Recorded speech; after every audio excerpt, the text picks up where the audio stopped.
Alhamdulillah pada kesempatan kali ini kita melanjutkan daripada kajian yang berkaitan dengan Syama'ilul Muhammadiyah apa yang berhubungan dengan baginda Nabi kita Nabi besar Muhammad Sallallahu Alaihi Wasallam. Hadis yang berikutnya hadis nomor 3 karena ini masalah al-khalq, ini bentuk fisik dari baginda Nabi. Artinya al-Rabi'u al-Asalisu yang ketiga haddatsana telah menceritakan kepada kami. Siapa yang menceritakan? Muhammad ibnu Bashar. Dari siapa Muhammad bin Bashar? Haddatsana Muhammad ibnu Ja'far. Mengambil hadis ibnu Ja'far, haddatsana Syu'bah. Terus Syu'bah ngambil hadis dari Abi Ishaq, dari Abi Ishaq. Abi Ishaq adalah salah satu karangannya, bukunya namanya Kitab Asy-Syifa fi Huquqil Mustafa. Tebal lah kitabnya itu, dulu belum sempat selesai kaji kitab itu sekitar 4 tahun bersama Habib Ali Al-Hamid di Pondok Pesantren Jakarta. Asy-Syifa fi Huquqil Mustafa. Di sana lebih luas lagi mengenai bentuk fisik dari baginda Nabi dan segala macam amalia-amalia. Qala berkata Abi Ishaq, sami'tu al-Bara bin Azib, telah mendengar aku. Nah, berarti Abu Ishaq ini langsung mendengar pada Bara bin Azib. Bara bin Azib ini termasuk salah satu daripada yang sering sekali menghikayatkan tentang bentuk fisik dari baginda. Yaqul berkata Bara bin Azib, karena ada Rasulullah, siapa utusan Allah, dialah baginda Nabi kita Nabi besar Muhammad Sallallahu Alaihi Wasallam. Rasulullah itu keadaannya seperti apa, bentuk fisiknya kayak apa? Beliau adalah rajulan marbu'an, seseorang laki-laki yang punya perawakan sedang. Sedang marbu' itu kemarin sudah disebutkan bahwa tidak tinggi, tingginya tidak tinggi mencolok seperti nabi-nabi terdahulu, dan juga sedang di sini tidak pendek sebagaimana yang menyebabkan bentuk fisik itu tidak baik. Kalau sedang dibilang tinggi tidak, dibilang pendek rendah juga tidak. Kalau kita tinggi aja, pendek ya pendek, nggak pendek kecil.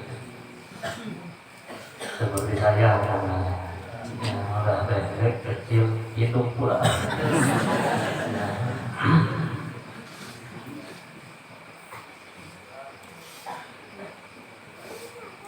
Ya saya jangan terlalu dipikirkan. Sami'tu al-Bara rajulan marbu', Rasulullah itu bentuk fisiknya adalah rajulan marbu'. Marbu' tadi adalah sedang, pertengahan, nggak ada celah orang mau mengejeknya. Pendek kali kok, nggak bisa, karena Nabi nggak begitu. Kok kayak pohon pinang kali ini tinggi, nggak juga. Artinya nggak ada celah orang mau mengejek tuh, karena senang gitu. Gemuk juga tidak, kurus juga tidak. Nggak ada orang kesempatan untuk mengejek-ngejek, karena luar biasa. Ba'idama bainal mankibain, yang lebar di antara dua bahunya. Wah, kelihatan kalau disebut orang sekarang idealnya itu kekar gitu ya, membuat musuh yang melihatnya itu takutan. Ba'ida lebar antara dua bahunya itu, enggak ramping gitu ya, enggak menciut gitu, sehingga orang melihatnya ya kurang begitu tertarik. Enggak, kalau bagian Nabi ini gagah kekar. Azimal jummati, rambutnya yang lebat. Rambut bagian Nabi itu lebat, tidak jarang ya, tidak apa namanya itu kalau habis rambut berjatuhan di sisir itu kan rontok apa, pokoknya kelihatan kulitnya gitu ya. Nah, kalau kelihatan kulitnya begitu berarti nggak tebal. Ini tebal, bagus. Ila samhati udunaihi, ujungnya sampai menyentuh daun telinga, banyak arti. Ila samhati udunaihi, ujungnya menyentuh daun telinga. Ujungnya daun telinga. Daun telinga bagian atas ya. Nah, seperti itu. Menyentuh aja, bukan menutupi. Menutupi itu kayak temannya Sembara itu ya di film Malampir. Telinganya nggak kelihatan oleh rambut. Meskipun rambutnya benar nggak ada telinganya. Lain kayak sunggokong, telinganya besar. Ini enggak. Ila samhati udunaihi, rambutnya sedang, tidak terlalu pendek juga tidak terlalu panjang. Alaihi hullatu hamra, alaihi atasnya hullatu hamra, seperti perhiasan warna merah. Ya, seperti di sini hullatun hamra, perhiasan warna merah. Artinya kalau kelihatan ini terutamanya di bagian musuh lagi perang tuh seperti menyala gitu ya. Makanya kalau kita lihat foto-foto Habib Umar itu ya, itu jenggotnya itu ada warna abang gitu ya, warna merah gitu. Itu menunjukkan memang ada anjuran supaya wibawanya lebih. Tapi baginda Nabi nggak pakai seperti itu, sudah terlihat apa tuh wibawa ya, hullatun hamra. Ma ra'aitu syai'an, kata Bara bin Azib. Ma ra'aitu, tidak melihat, aku tidak pernah melihat syai'an, sedikit pun di muka bumi ini, qattu, sama sekali, ahsana minhu, yang lebih tampan dari beliau. Gak ada di masa itu bandingannya. Gak ada orang bandingannya. Ada sebagian sahabat yang agak mirip-mirip bagian Nabi. Siapa yang paling mirip? Nabi.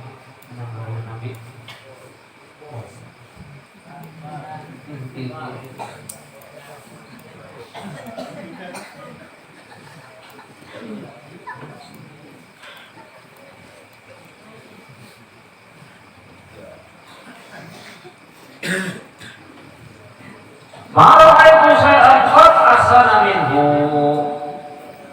tidak melihat aku sedikit pun sama sekali yang lebih tampan daripada beliau Nabi besar Muhammad sallallahu alaihi wasallam.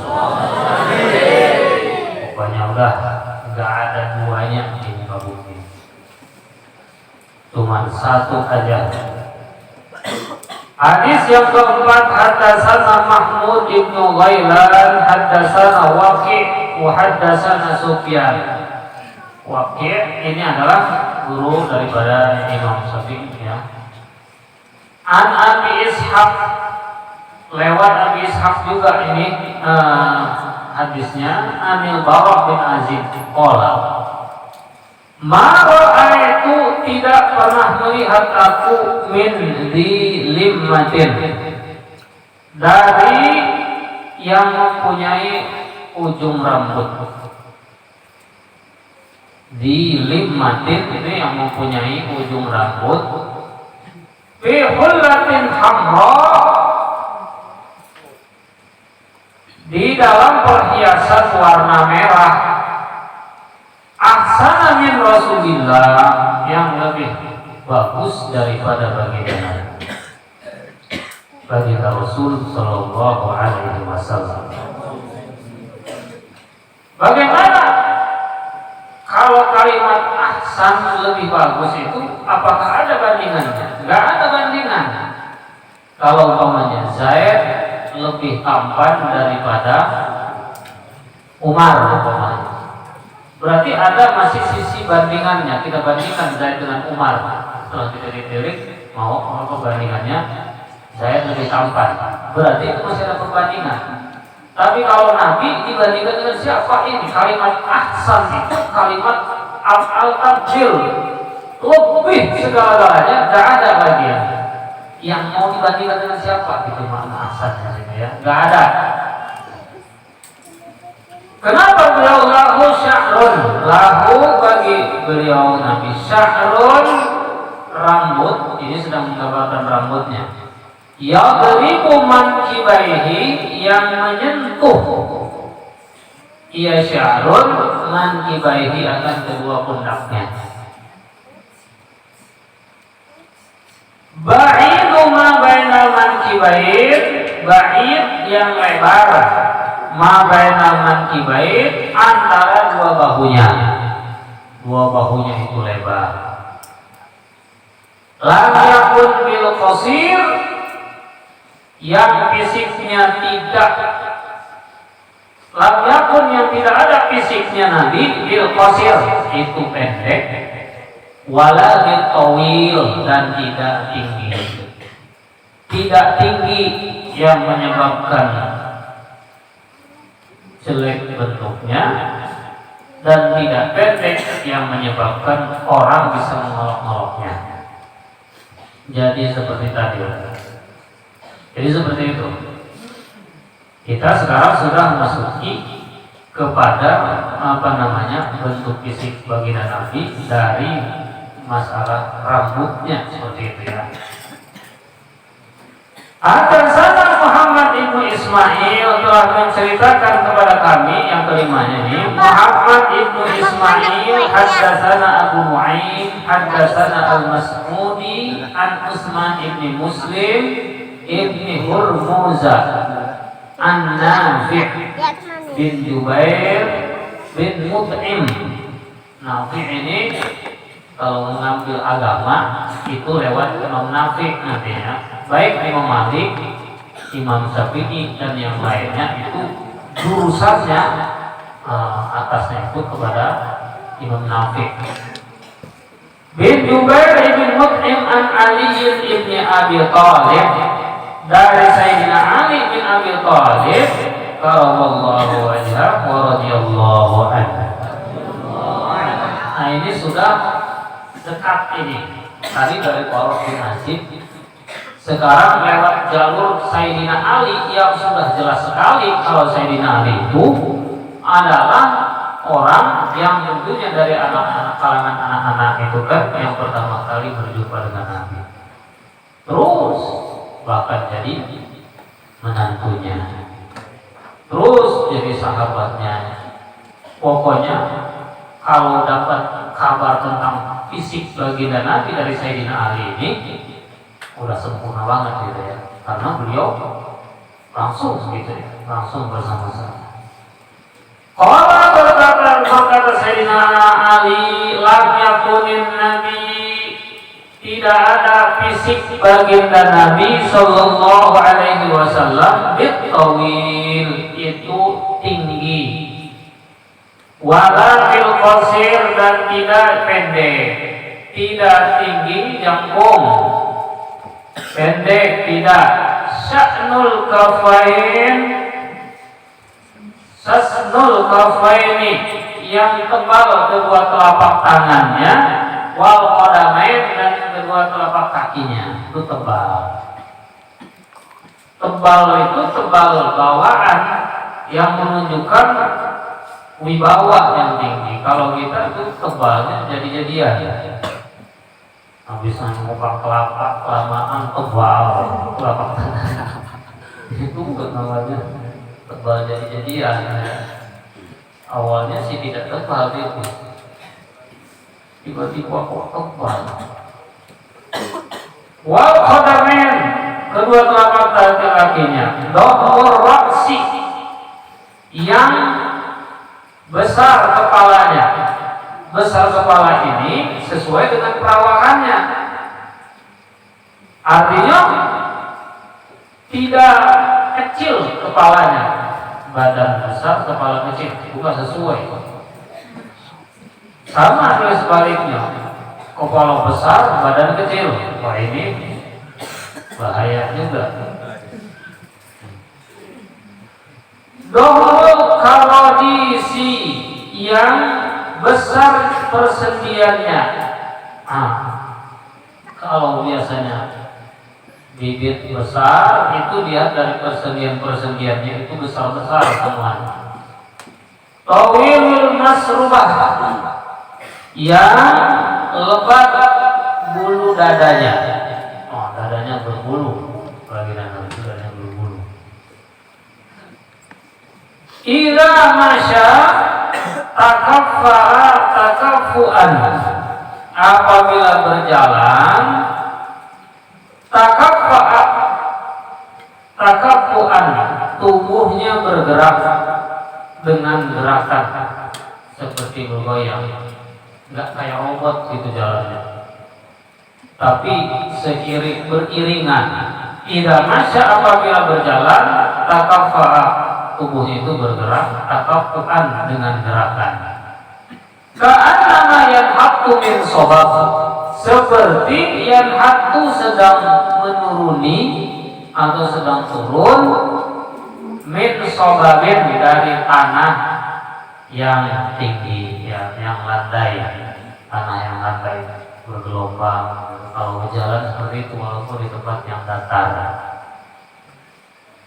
menunjukkan tadi segan melihatnya, penuh dengan wibawa.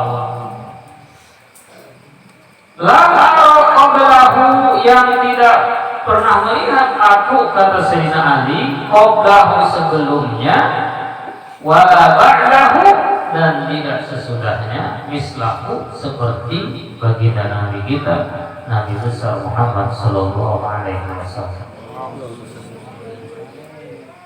Semakin banyak semakin banyak gambaran bagi kita, menggambarkan betapa gagahnya, betapa berwibawanya bentuk fisik yang dimiliki oleh baginda Nabi kita, sehingga lawan-lawan yang tentunya asalnya berani dijauh, tapi ketika sudah mendekat melihat perawakannya aja pada minder gitu ya, bukan minder lagi, mundur langsung.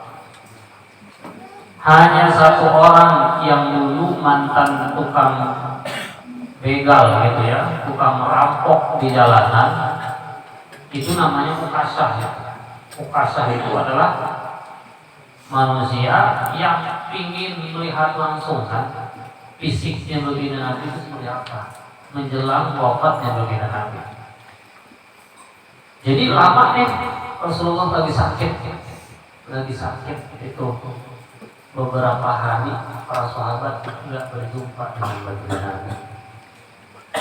Harap-harap cemas dah, kabar kepada semuanya udah pada nyaman. Sayyidina Abu Bakar sudah berkali-kali menggantikan imam dalam salat berjamaah. Tiba-tiba dalam kepala yang terikat gitu ya, bahkan perutnya juga terikat, Rasulullah keluar dari rumah karena dekat dengan masjid.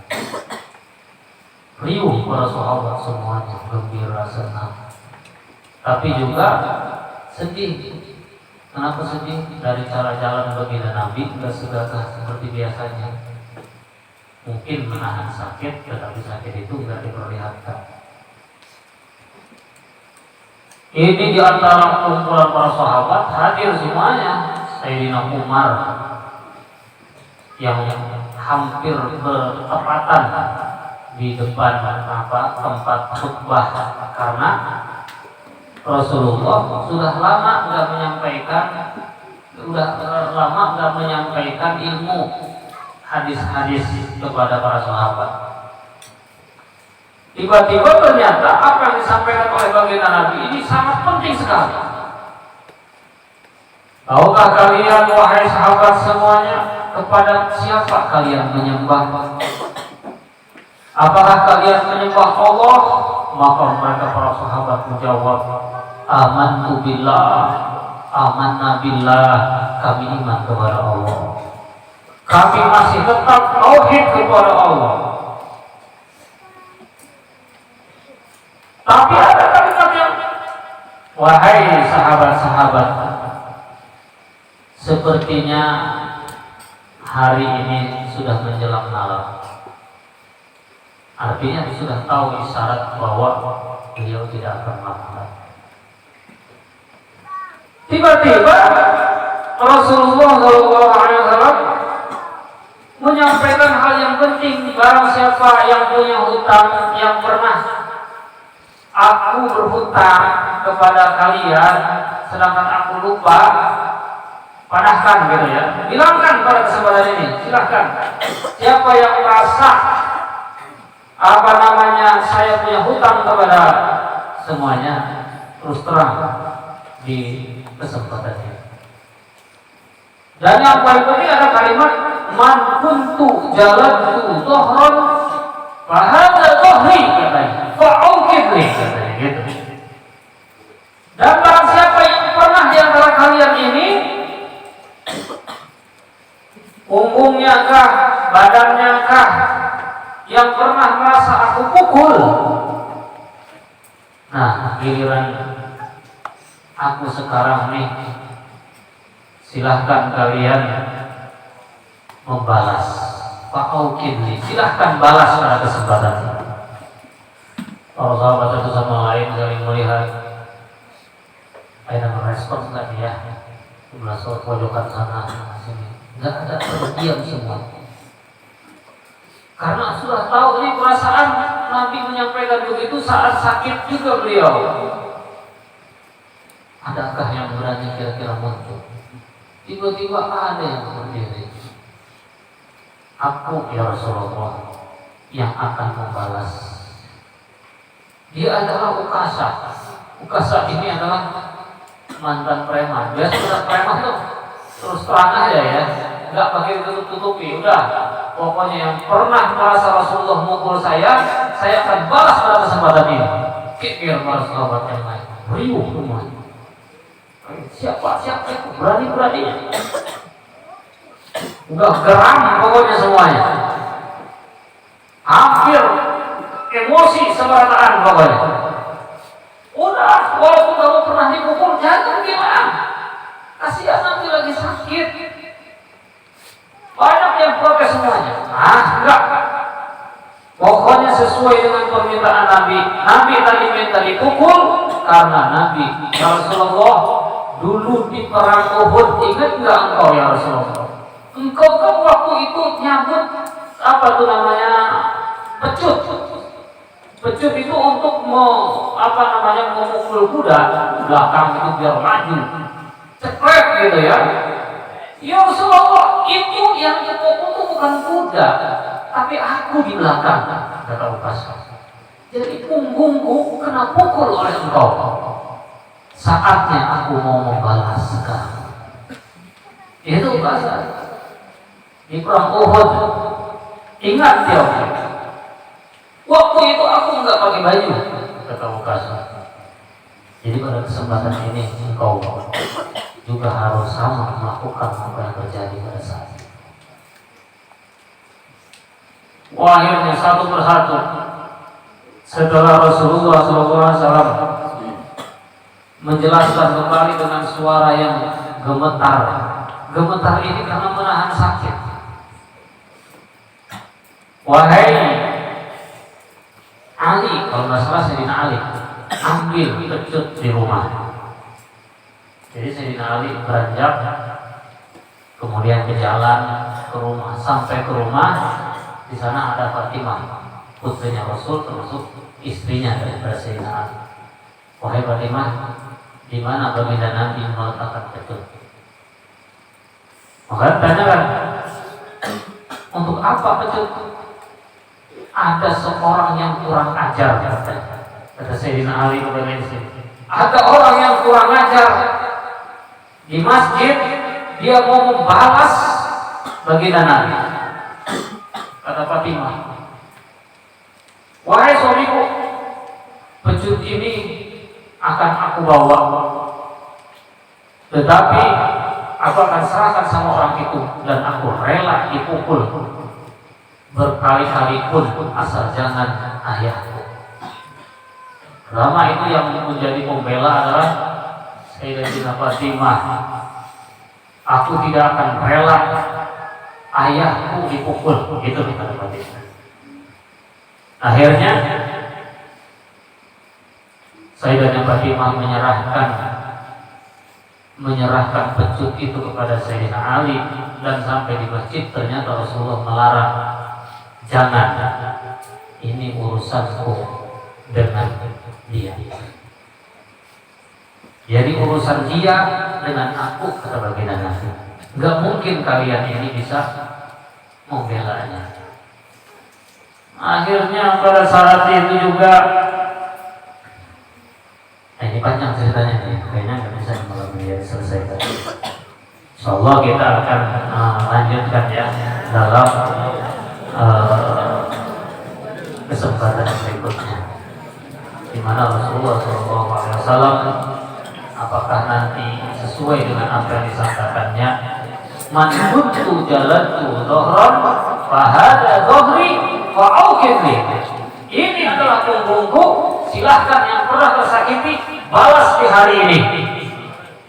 Maka bersama